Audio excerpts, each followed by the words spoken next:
Okay guys, so nagkagawa na tayo ng video na mula sa OPBNB papunta sa BNB Smart Chain. So ngayon, ang gagawin naman natin ay paano ito ma-withdraw papunta sa GCash. Itong BNB Smart Chain. Itong nagkalaga ng 523. So ang gagawin natin ay punta tayo sa GCash. No? Punta sa GCash. Okay, nandito sa GCash guys. So punta lang sa View All Services. Tapos tingnan natin yung Gcrypto. Hanapin natin ang Gcrypto, no? Ito guys, Gcrypto. Dapat update ang inyong Gcrypto. So dito guys, okay, so ito ng Gcrypto natin. So hanapin natin ang BNB. Okay? So i-click mo na itong See All. Okay? So search mo na dito, BNB. BNB. Yan. Nataasan ng BNB ngayon. So ngayon, i-click mo itong receive kasi ikaw yung magka-receive. Yan. Tapos, kukunin mo yung e-wallet address. Ito, kopyain mo siya. I-click mo lang ito.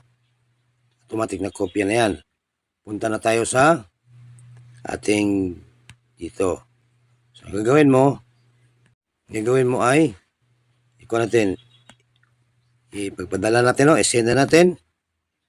So, paste. I-click mo na itong paste. Automatic na yan. Tapos, maximum. Okay, maximum na natin.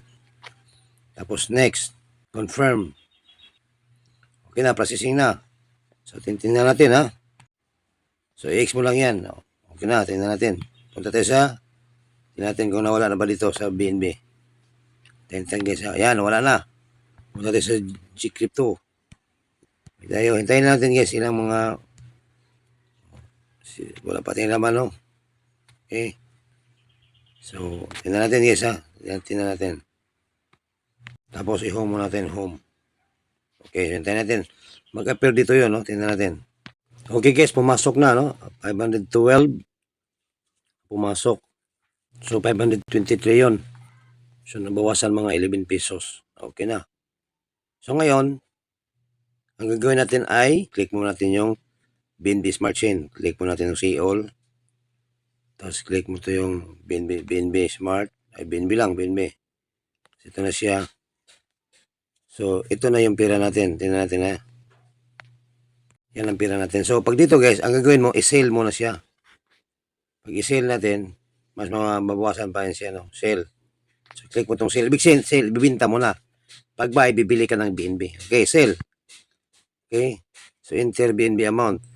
So, type natin 0979. Yan.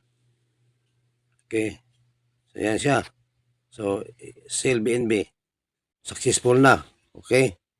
So, back to crypto. Okay, so, nasa trading wallet na. So, hanggang susunod para ay i-click mo itong withdraw. Okay. So, nagiging piso na siya. Kanina, napansin mo, Gcrypto, ako lang, o BNB. Ngayon, piso na. So, ikuan mo naman siya. 11.41. Bawa, yan. Tapos, sa baba, check. Click itong continue. Convenience 0 fee. Wala na siyang kaltas, no? Okay. Tingnan natin. Okay. Walang kukurap, guys. Ganito, walang. Okay. So, wiglet, recent. Okay. May code pa. Tingnan natin. Sa email. Punta natin sa email. So, dito makikita na yung code. Buksan natin. So, ito siya. So, click mo lang siya. Copy. Tapos, ilagay natin dito. Paste mo lang. Okay. Okay na. Submit code. Okay, ganoon lang guys, no? Sundan mo lang ang video na ito. So don't forget to subscribe our YouTube channel. Okay. Success, you have transferred funds to GCash wallet. Tingnan natin.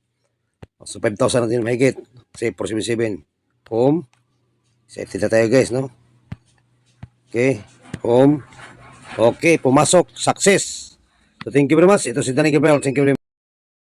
Guys, kung ang inyong crypto ay naka-OPBNB pa, mayroon akong video paano matransfer sa BNB kung wala kang Binance. Okay? So, ilagay ko lang sa description. Thank you very much. Again and again, it's Danny Gabriel.